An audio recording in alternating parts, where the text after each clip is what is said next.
Hello my friends, my name is Artur Rehi and I am an Estonian soldier.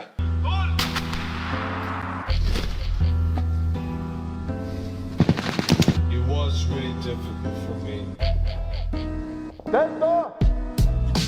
My god, did he just say soldier? YouTube's gonna punish him, it's gonna be painful. But it's not gonna be as painful as these comments.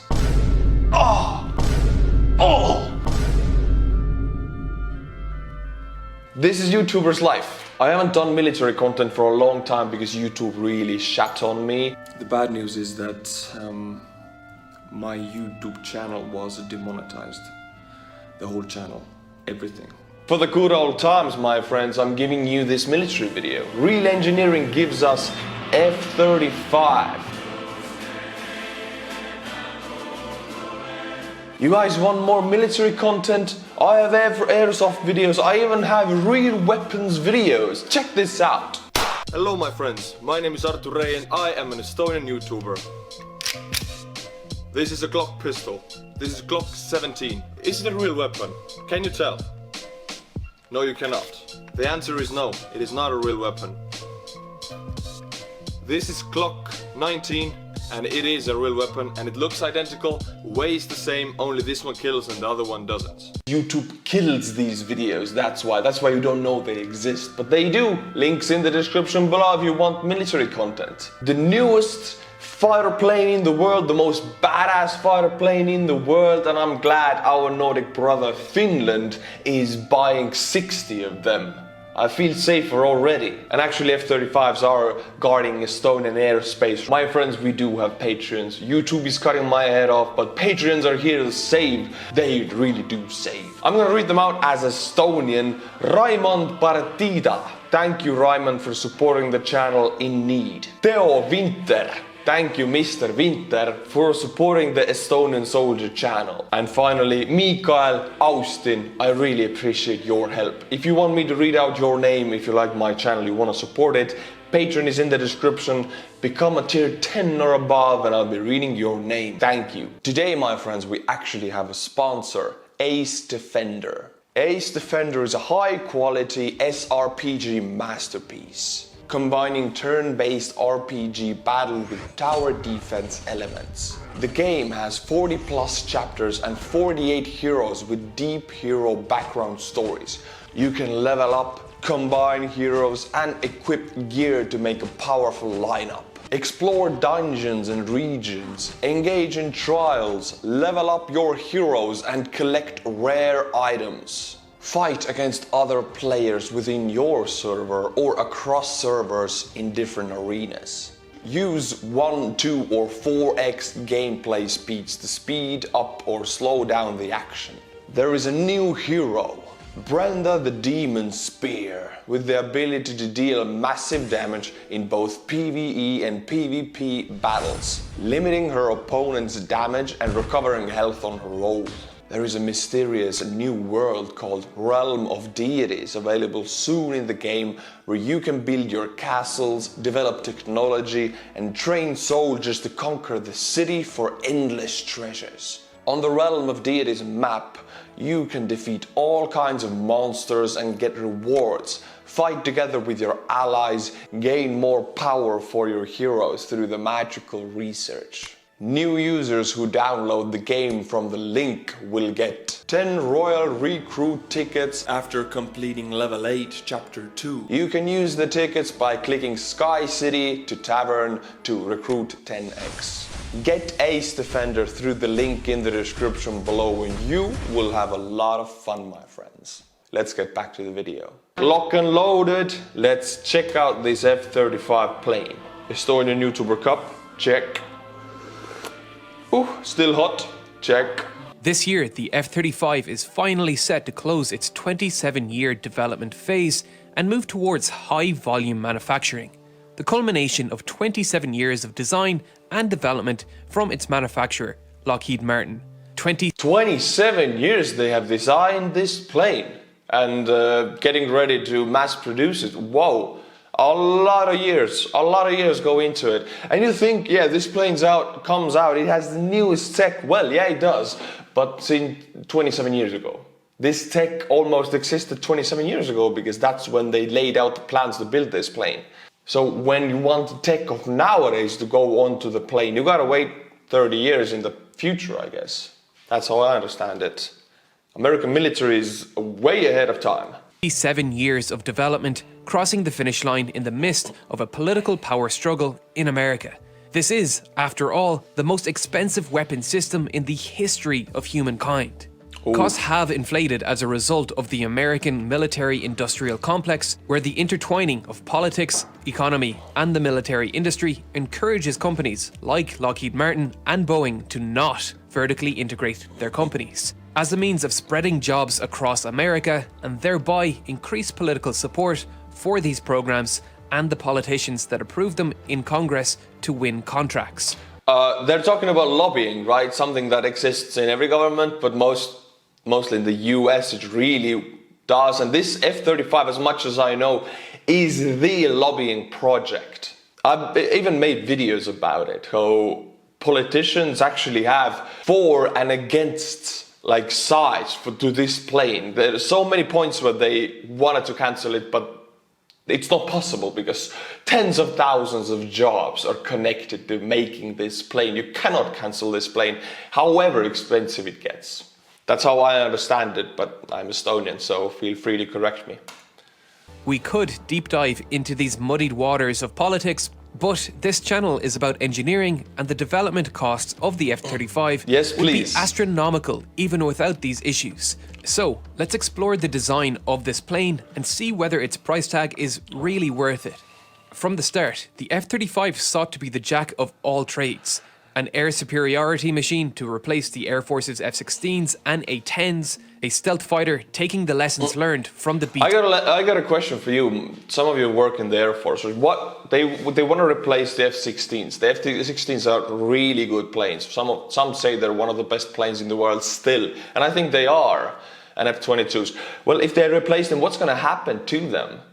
They're so good planes, and for most of the world countries who cannot afford such Air Force, F-16s are still really good. So they're not going to scrap them or destroy them, are they? Are they going to sell them to other countries? What's going to happen to these really expensive and high-tech planes once they're obsolete? I know there's some of you who know this. To program and improving upon Lockheed's previous ventures into stealth technology with the F-22 Raptor and the F-117 Nighthawk, a carrier-capable fighter to replace the F-A-18 Hornets of the Navy, and perhaps most audacious of all, it would take on the challenge of vertical landings, taking over from the British AV-8B Harrier. Taking on all these advanced technologies and combining them into one plane was never going to be an easy or cheap task. And the program was made even more expensive by what was initially intended to be a cost-saving measure. This plane would be developed as a joint venture between 3 US military branches, the Air Force, Navy, and Marines, a single plane for each branch of the military. The program was named the Joint Strike Fighter, and its goal was to produce a next-generation plane that could replace fighter, strike, and ground attack aircraft of not just the United States, but all of its allies. Yeah, it is true, as much as you guys have told me in the comments. All the information I get is from you. You told me that F-22 was never made for export, it was only made for the US, and you cannot export that plane.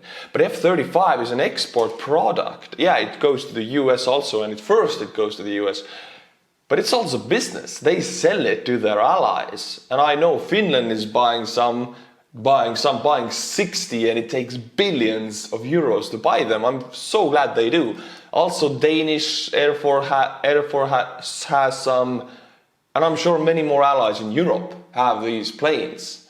We don't, because Estonia doesn't have money. We cannot even, we could buy them, but we couldn't maintain them. That's the problem. Send them to us for free, please. Please, pretty face.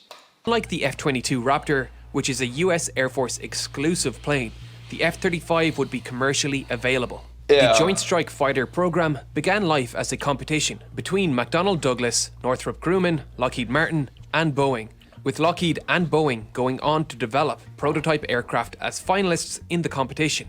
both eager to win what was sure to be one of the most lucrative contracts they would ever sign. Yeah, if you win this revenue from this program is worldwide. You sell them to every country that is allied. It's not just a competition, oh, we lost that one, we're going to win the next one. No, if you win this, I think it's the biggest article of export you have, money-wise. Boeing's aircraft, the X-32, was an odd-looking aircraft, featuring a massive single air intake that made it less VTOL and more VLOL. Its looks alone may have stopped it from winning this valuable contract. It doesn't but look that what really good. held it back was Boeing's decision. Honestly, it doesn't look that. If you look at that plane, no, the F-35 we have now looks a lot better, I think. To create two prototype planes, one capable of supersonic flight and one capable of vertical takeoff, using the same vector thrust as the Harrier, which it was supposed to be replacing. The engine used in the Harrier is similar to a traditional jet engine in that it consists of a low-pressure compressor fan, a high-pressure compressor, a combustion chamber, a high-pressure turbine, and a low-pressure turbine. But its outlet nozzle placement is anything but traditional. Two outlets are placed immediately after the low-pressure compressor, with another two ducting air from the higher-pressure turbines. In vertical thrust mode, the nozzles point downwards and allow the plane to balance precariously on these four columns of air. The Harrier was not an easy plane to control in this flight mode, and on more than one occasion, turbulence from its own downwash caused the plane to flip over onto the cockpit during landings, killing the pilot. A large part of these control... More than one occasion this happens, damn. Yeah, it's... As a pilot, landing is dangerous, but landing... I thought VTOL makes it easier to land, but turns out it's even more dangerous. VTOL as in vertical liftoff and vertical landing. Issues can be attributed to the proximity of the control nozzles to the center of gravity of the plane, giving them less mechanical advantage to manipulate the plane's attitude. The Harrier did have small roll control nozzles on the tip of each wing, but the control for these were entirely manual, placing the incredibly unstable control mechanism into the hands of a human that needed to focus on various other factors when landing.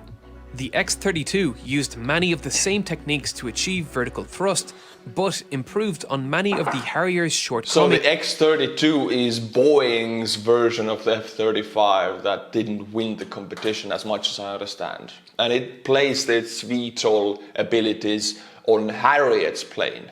And it looks ugly. I'm sorry if I offend any Boeing fans. Instead of using the same nozzles for cruise and direct lift, the X-32 would close valves for each when needed. In normal flight, the cruise nozzles would open, allowing the thrust of the jet engine to be directed efficiently through the rear of the aircraft. Then, during transition, this nozzle would close and force air through the direct lift nozzles. They placed larger roll control nozzles further from the plane's center of mass and also employed a cold air screen placed just forward of the lift nozzles. This was intended to stop hot, turbulent air from the direct lift nozzles from entering the front intake, which was a massive issue for the Harrier as it landed. Jet engines need cold and smooth air to operate at maximum thrust, which was difficult to get when landing and directing the entirety of your thrust directly at the ground. Despite these improvements, Lockheed ultimately won the contract, impressing the Joint Strike Fighter program with their lift fan system. The engine thrust here, once again, exits a single exhaust. Yeah, I'm being stupid about commenting the looks of the plane. It doesn't. If you're on the battlefield, it doesn't matter how ugly the plane is. It matters if it can save your life. And A-10 saves the day, baby. If it can do that, that's what matters. But still, if you look at this plane, Lockheed's plane, I like the looks more, baby. What can I say? I like the way it looks. And this is an export product. We gotta think about the psychology of this. This plane needs to look good. Because America is going to sell this plane as America's newest, baddest, most expensive, best technology airplane ever. And it needs to look good if it represents those titles. That's my take on it. So looks do matter, even in planes. And aircraft carriers, and it matters. It's a nozzle during normal flight. But when the show begins, the X-35 was capable of some incredible transformer-like changes. Hatches opened on the top and bottom of the aircraft, revealing two contra-rotating fans. Another 2 little doors opened beneath the wings, exposing 2 additional exhaust ports that control the plane's roll. Finally, as the plane begins to slow down, the cruise nozzle would begin to pivot downwards, transitioning the remaining thrust of the jet engine from horizontal to vertical. The lift fan solved many of the same issues that plagued the Harrier. The lift fan produced the majority of the vertical thrust, and it did not heat up the air significantly in the process. The roll control had significantly more mechanical advantage and divvied the majority of the control over to a computer. Perhaps most influential in their success to winning the contract, this prototype was capable of both vertical landings and supersonic flight. This was the kind of innovation the Joint Strike Fighter program was looking for. The lift fan is essentially a turboprop engine like something... Yeah, we're talking about Lockheed Martin's plane, which could do VTOL and supersonic, but Boeing's version had 2 different planes for those 2 different tasks. If you combine them into one plane, of course this plane is gonna be better and more expensive, of course. Hey, what do I know about expensive? The most expensive equipment I ever used in military was my weapon, which was cheap. They were, we got them for free. AK-4, we got them for free from Sweden. My weapon was made in the 60s. It was old and cheap. I think it would cost 30-40 bucks because they're decommissioned almost in every Western country. And my radio, Falcon 2 and Falcon 3. I couldn't get it because it was too expensive. They didn't give us. I had the Falcon 2 huge radio. It cost about like 9,000–10,000 euros. That's the most expensive equipment I got. Everything else was dirt cheap on me. That's how much I know about expensive in the military. You would find on an Osprey. The propellers are driven by a drive shaft connected to the jet engine turbines, which can be disengaged during normal flight. This means the lift fan is dead weight during cruise, but what it adds in weight, it more than makes up for in lift. Combined, these propulsion methods can produce 185 kilonewtons of lift. The Harrier could only manage 106. This increase in direct lift capabilities was vital to making the F-35 a worthy successor to the Harrier, as one of the Harrier's greatest weaknesses was its limitations in maximum takeoff and landing weight. The Harrier, like the F-35B... Right, if your maximum takeoff weight is low, 106 was Harriet's, then I think it limits the amount of heavy bombs you can put on this plane. Heavy bombs, you know, if you need to support infantry, they can be really useful. Or bomb some bunkers in Afghanistan in the mountains. You can bomb more with 1 round of flight, you know. I think that's the problem. Hey, any comment I make here, I'm an infantryman, I'm a communications company. I don't know shit. If I make mistakes, which I do, you guys are making sure that I know. Yeah, put them in the comments. That's how I learn.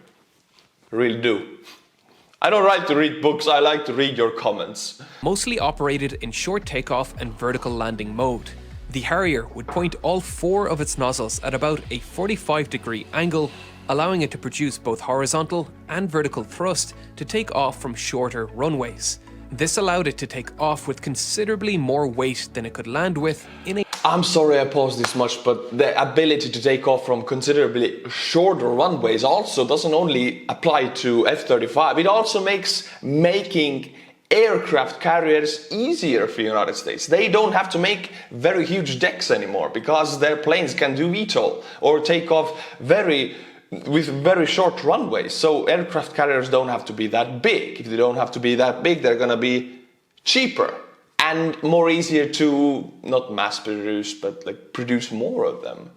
That's how I see it. It helps everything around it also, this plane. A vertical landing. The empty weight of the F-35B may be 13,154 kilograms compared to the 6,340 kilograms of the Harrier. But it more than makes up for that with a maximum takeoff weight of 31,800 kilograms compared to the Harrier's 14,100 kilograms. That's an extra 11 tons of weight available to the F-35 for fuel and ammunitions. Something the 11,000 tons of VTOL. You could put one of the T-34 or the, you know, first tanks that were not that heavy back at the day. I don't know how much they weighed, but you could almost VTOL that tank. the Harrier had little space for.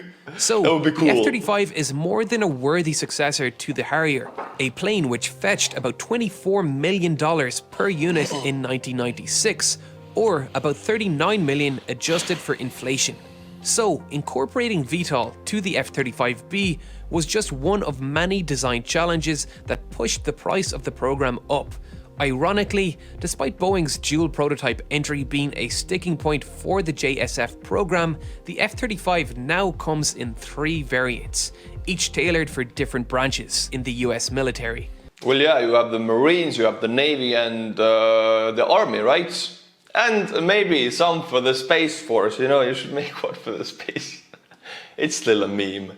The F-35A is customized for the US Air Force and as such has been designed to take off from conventional runways, allowing it to scrap much of the heavy equipment needed for the F-35B, the Marines variant.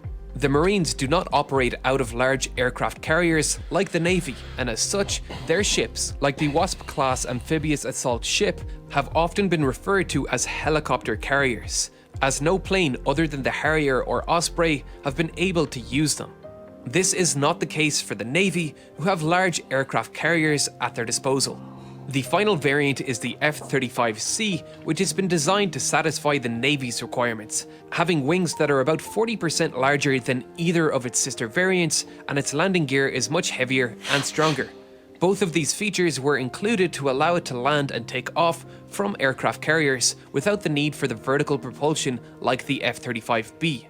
The larger wing... I gotta say though, if they're making these 3 planes, it's not like you're using the same parts. Yeah, mostly they are, but they said the landing gear is different. It is totally different parts. So it's the same plane, but production lineup, the factories that make the parts actually have to make 2 sets of wheels and the bearings that support the wheels and all of that stuff. Like they would be making 2 different planes because they're different parts. So this is why it's so expensive, I guess. You have 1 plane, but you have 3 variants that have different parts, not the same parts. You gotta have different factories producing these parts, maybe even different countries, whatever. Kicks the price up like crazy. Wings not only allow the F-35C to have the largest fuel capacity of the 3, but also give it much better lift at slower speeds, making landings and takeoffs much easier on the deck of an aircraft carrier, while the heavier landing gear allows the plane to survive the rough landings associated with the arresting wire landings on aircraft carriers. The F-35C also incorporates folding wingtips to allow for neat storage inside the ship. This expansion into 3 variants has been a huge... Oh yeah, gosh, how do they put planes inside the ship? Like they land on the deck, right? They fold their wings, they go somewhere, and what happens then? The crane takes them down? How do they get down? Where do they keep the planes? I know some of you work on aircraft carriers. Feel free to educate me. Source of increased costs, and the program likely could have dramatically reduced on spending had it just designed 3 different planes for 3 different branches. Trying to squeeze the needs of these 3 military branches into a single airframe was never going to be an easy task for the R&D division of Lockheed Martin, and forced them to make some concessions in design that have limited them in other areas. The brunt of criticism directed at the F-35 is its shortcomings in dogfighting capabilities. Headlines of the F-35 losing simulated dogfights to Cold War era F-15s and F-16s grabbed many people's attention and were used to detract from the F-35's advancements. We only knew about these issues as a result of a report that leaked to the press. Let's take a look at that report to see what... Holy shit, this is leaked info. This is not officially published, so they don't want us to know this. But F-16s, F-18s and F-22s could sometimes beat F-35s in a dogfight, and if you have the plane that's supposed to be new and expensive, it shouldn't lose the dogfight to a 30-year-old plane. That's an issue. This test pilot thought about the F-35A he flew. The primary flaw this pilot highlighted was the F-35A's poor energy maneuverability, meaning the F-35A struggled to maneuver without expending a significant amount of its kinetic energy, which is a problem I discussed in more detail in my fighter jet instability video. The primary design aspect the pilot pins this on is the smaller wing area and the weaker afterburner thrust of the F-35 in comparison to the F-15E he was accustomed to. Essentially, their issue with the F-35 was that it depleted its kinetic energy store quicker than its competition. We have no reason to believe this pilot was wrong in his findings, so what does this mean for the F-35? It is important to note that this was not a fully functional version, missing software enabling the plane to detect its foes before they can detect it, and was missing radar-absorbing paint. On top of this, the F-35 is not short of trained military aviators who praise the F-35, like US Marine Corps Major Dan Flatley, who helped design the combat training program for F-35. I have a question about those generals and lieutenants and the pilots who praise the plane. Is it possible? I'm not saying it is like that. Is it possible? You know, we know so much about lobbying that plane and paying politicians, and so much political work goes into. Is it possible that some people are paid off? You know, maybe the Lockheed's payroll, or is it a scandal that a general is like, oh, I love that plane, it's the best plane in the world. He really doesn't think that way, but he's influential, and then Lockheed Martin pays him to say this. Is this possible? As an outsider, it feels like this could happen. 35 pilots, and he has chalked up experience, but he's Lockheed Martin's test pilot, so what I'm talking about, he could be on payroll. How can we trust him? But if he's saying this, he probably knows what he's talking about. 22 years of experience testing these planes. We have so many different opinions and experiences about this plane. What to believe? I don't know what to believe. Designed specifically as an air superiority machine, and again is not available for purchase outside of America, and actually has a higher unit cost than the F-35 at about $150 million. It's hard for me to make a judgment call on this because I have as little information as any other civilian. But honestly, outside of this one report, most pilots who have flown with the F-35 sing its praises. John Beasley also makes an important note. Air combat has always relied on stealth, whether it was World War I pilots diving from the sun at their backs, or modern fighters using advanced radar masking design. Because in the grand scheme of things, in a dogfight, the real stat that matters is who sees and shoots first. Yes. The biggest factor that contributes. And we know that B-2 stealth bomber, both of them, their radar signature is tiny, tiny. It's so tiny you could think it's a flock of birds. You're not gonna shoot a flock of birds, are you? Ha! But it's a plane. Ha! I heard, I don't know much, but I heard this helmet alone costs $500,000. Is this true? This helmet, it has augmented reality, so you can actually see stuff. It's like virtual reality almost, only it's reality combined with virtual reality. It is crazy. It's like heads-up display if you're driving like a new BMW or something. You have this tiny heads-up display. But is it for $400,000 or $500,000? Incredible. So expensive. This helmet alone costs $400,000 and enables. I just gotta answer to my. I'm legendary with the pausing. You know, you're probably very pissed off already. I paused 2 seconds before I got the answer. I am sorry. The pilot to look straight through the aircraft and see at night without having to wear clumsy night vision goggles. The helmet also feeds in data from the multitude of other sensors like the advanced high-frequency radar in the nose of the plane, along with data received from sensors from other aircraft and ground-based units. The data does not feed into the pilot's AR helmet unfiltered though. It passes through the onboard computer, which performs all the necessary filtering and data analysis and only presents the pilot with the information he really needs. This technology is so powerful that even an unarmed F-35 would greatly boost the combat effectiveness of its allies. But detection is just one step of that goal of shooting first. Not being detected is just as important.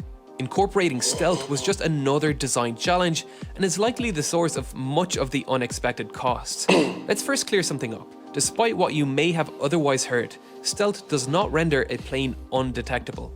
Short of not physically existing, everything is detectable. If we can find and analyze planets billions of light years away, we can detect a plane flying directly overhead.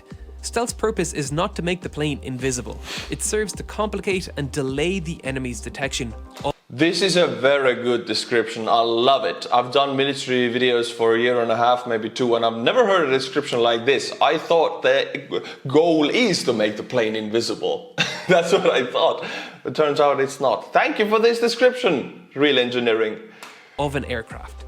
Stealth has proven itself invaluable over the past 2 decades, prior to the F-35's inception. The F-117 Nighthawk flew over 1,300 missions over Iraq during the Gulf War, scoring direct hits on over 1,600 high-value targets without losing a single aircraft. But it was far from perfect. Lockheed knew this all too well as the manufacturer of the F-117. In 1999, a Nighthawk was infamously spotted by radar and subsequently shot down over Serbia. The pilot survived, but the plane crashed and remained mostly intact, handing over a valuable technology to the Russians to reverse engineer. Stealth serves a single purpose, to avoid detection, and the F-117 failed here. Okay, connected to Russia, yeah, it's not connected to this video, but some comments say that I give too much shit to Russia, that I bitch about Russia too much. Hey, point taken. I mean, NATO versus Russia, they want to take over Estonia, but I understand it bothers some of you, so I'm going to tone it down. Also, I will specifically say all my bitching is toward the Putin regime. My light died. Is Putin killing my lights when I'm talking about Russia? Oh my god. Give me 1 second. We're gonna have to make do with this light. My light died and it's so weird. So weird that I'm talking about this and immediately, boom, it goes out. But we're gonna have to do with this. But it was developed using 1970s era computing technology. Its panels were flat and faceted simply because we did not have the computers capable of analysing more complicated shapes to optimise stealth. Early attempts at stealth worked under a fairly simple theory. Radar works by sending out pulses of electromagnetic waves and waits and listens for reflections. The idea behind stealth technology is to not reflect those waves back at the emitter and thus avoiding detection. This is why the F-117 is shaped like this. Each panel has been angled and placed in a way to minimize how much of this energy it will reflect back to the sender. It was also coated in a paint that would help absorb some of that electromagnetic radiation. Opponents of stealth technology, despite its proven track record, are quick to point out that long wavelength radar is capable of detecting stealth aircraft. The same kind of radar that detected the F-117 over Serbia, and the same kind of radar used in the Battle of Britain. While this is true, these stealth aircraft are optimized to avoid detection of higher frequency radar. Those opponents rarely mention that low frequency, long wavelength radar do not provide high fidelity measurements and struggle to pinpoint the location of the aircraft. This makes them effective early warning systems, but entirely useless for directing missiles. While this is certainly not useless, it's not particularly useful in air-to-air combat. Had the F-117 Nighthawk on that night been escorted by its usual squadron of electronic jamming prowler aircraft, the missiles may well have never got a lock. This was made worse by the fact the aircraft was flying a regular flight path, and so the Serbians knew where to look. Topping this off, the F-117 was designed in an era before sophisticated computational. I understand why I don't have much viewers from Serbia, because NATO really did some bad stuff to Serbians, and I'm really praising NATO sometimes. So if you're watching from Serbia, I'm sorry for what happened to your country. Bad things happened to my country also. Let's hope we can be friends. Analysis was available, and so it took this relatively simplistic flat-faceted form. The B-2 and F-22, however, greatly improved on the technology, utilizing complex curved shapes which no human could hope to calculate the radar signature of, and they have never been shot down.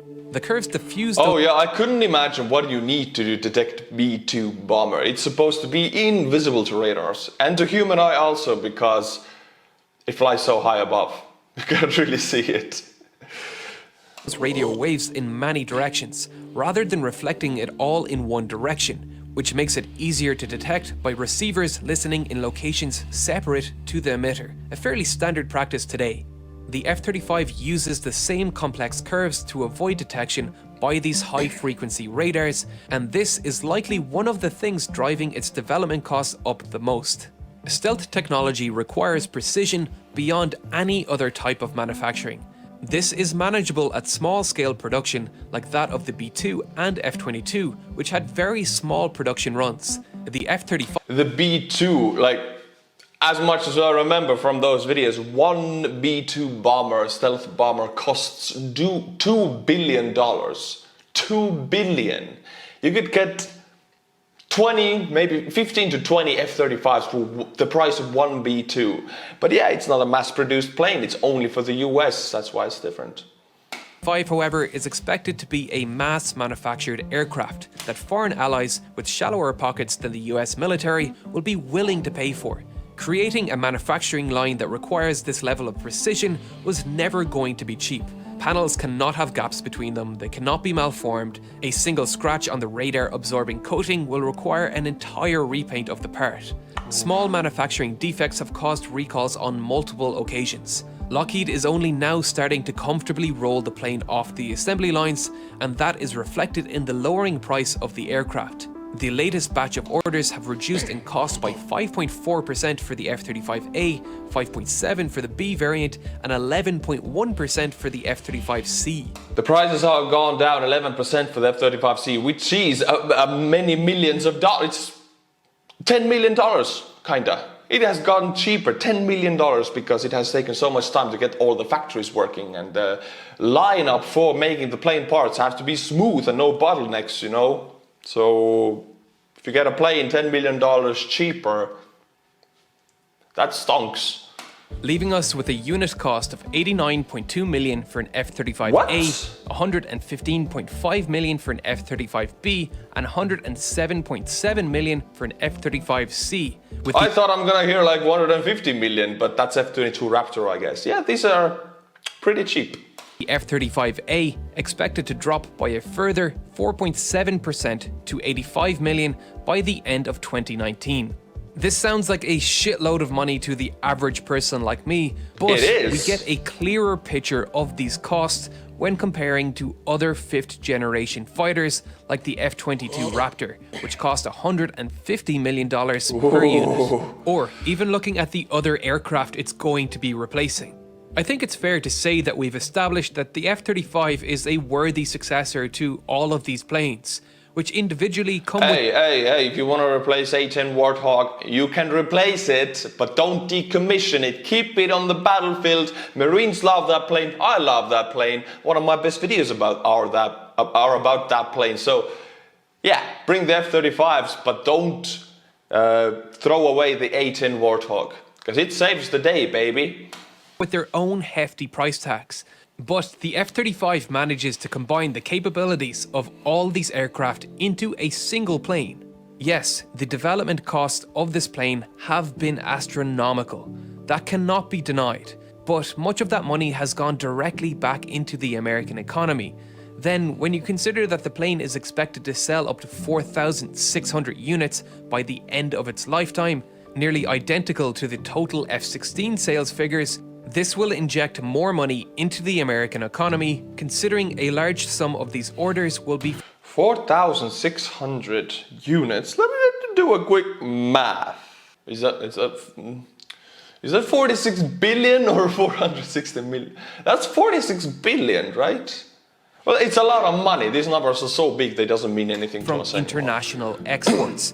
So is the F-35 worth its $115.5 million price tag? As an Irish citizen, that's not for me to decide, but I can say one thing. This is a fascinating plane with astounding capabilities. This may have been a heavy price to pay. Thank you, Real Engineering, for that video. It was amazing. I love it, and it's been really good to go back to the military content for that video at least.